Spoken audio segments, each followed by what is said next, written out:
Alright, this is going to be the recap for Wednesday, May 27th. I'll quickly go over what I saw and how I traded it. So first thing coming into the day, I saw that we already took all-time high. Same thing on ES, we had already taken all-time high, which was also previous day high. So my draw was pretty much already taken first thing because we did have some news early in the morning around here, around 8:15, and that is the reason ES went ahead and swept all-time high right here from this news. And after that, if we go to open here, this is open. So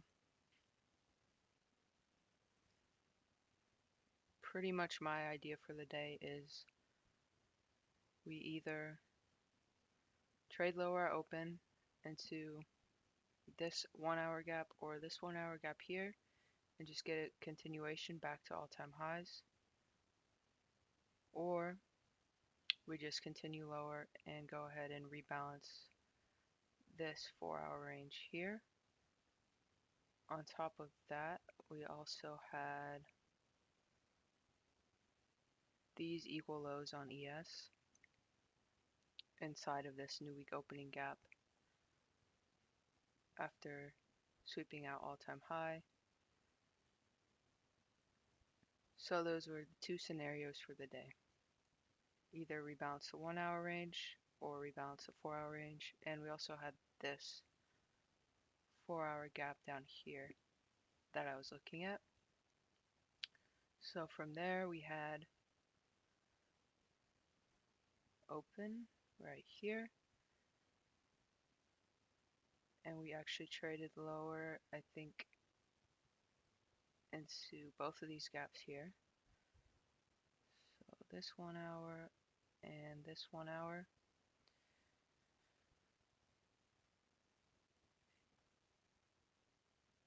We pretty much just went straight for those gaps at open. And from here we did have this 1 minute rejection block, which was also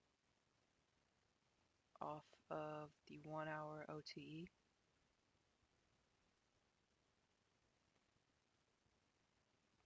So this could have been something, but right here is just a bit too early for me. Like right after open, and ES still looked really bearish and it was also really close to midnight and London low.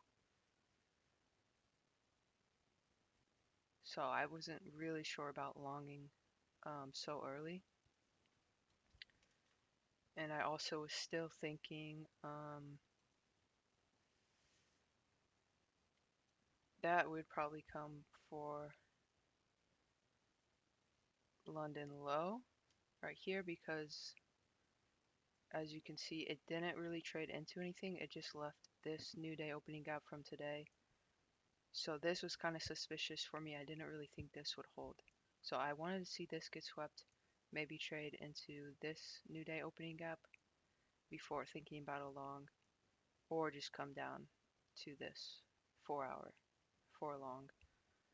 So I waited for that.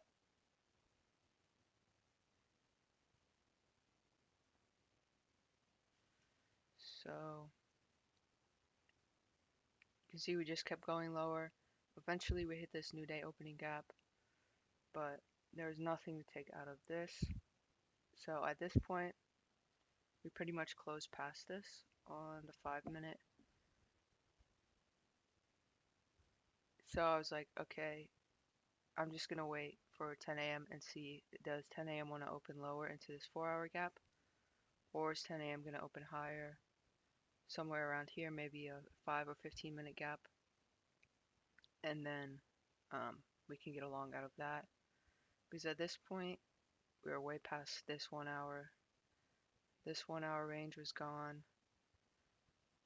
So I was looking at the 4-hour range from here and see what 10 a.m. does. So let's see. We had 10 a.m. opens right here. And from there, 10 a.m. pretty much opened higher for the 1 hour candle right here. And then it actually forms this 15-minute rejection block right here.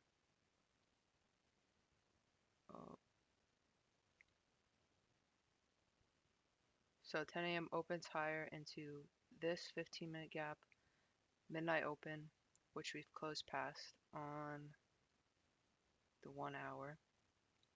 So we can use this as rejection here. And on top of that, what ES does is on ES, 10 a.m. also opens higher. And we have this 30-minute gap. So what I saw is this 30-minute gap I wanted to get hit on ES because there wasn't really anything else here to react off of. We were above midnight. There wasn't really any 15-minute gaps here. There's pretty much just this 30-minute that I saw for ES to react off of. And what happened is 10 a.m. opens higher, doesn't hit the gap right away. It actually just edges it barely. So what I was thinking is potentially ES can come up, resweep this high, and actually hit the 30-minute. And then I would be a lot more confident to actually short because we still had this 4-hour gap right here on NQ. And we still had these equal lows, which was previous day low on ES.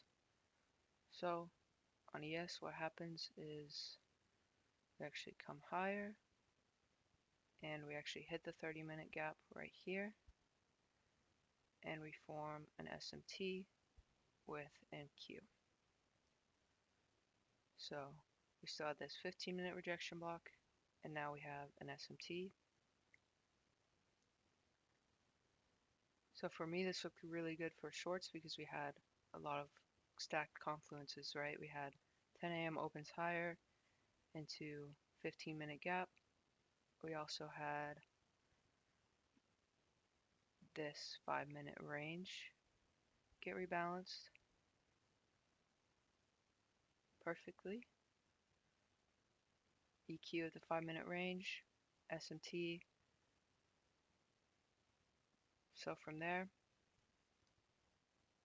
I pretty much just market ordered whenever I saw ES hit the 30-minute gap. So you could limit 10 a.m., which I thought about doing, but you can see it actually never gets hit. We actually leave it by a couple points. What I did, I just market ordered around here is my entry, so around this candle, and my stop was around here. Gave it a little bit of room, so we had,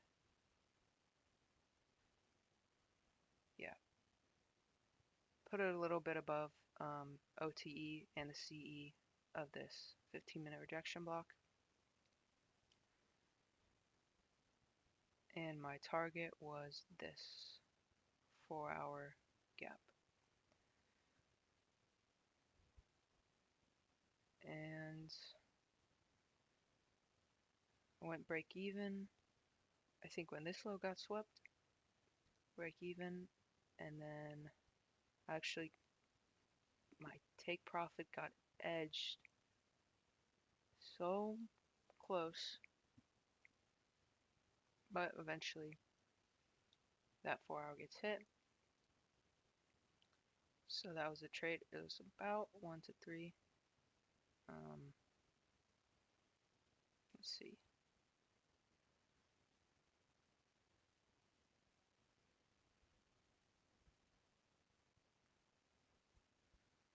yeah, about a 1 to 3 there. So yeah, that's what I took today. Pretty clear read. I did want longs just because of all-time high. And 1800 pretty much open lower. Not much manipulation below 1800, but coming into the morning I was pretty bullish, but after seeing this huge move, the way we closed below midnight on the 1 hour, and the fact that we still had these equal lows on ES and this 4 hour gap, it's pretty much the reason that I was willing to take a short today. So yeah, that's what I took, and see what we do. Looks like we're actually holding this 4 hour gap now, maybe off this 5 minute rejection block. Yeah, so this would have been the long, but it was a bit later. It was about at 11, so the short for me was a little more clear just with 10 a.m. opening higher. But yeah, we'll see what we do from there, and I'll see you guys in the next one.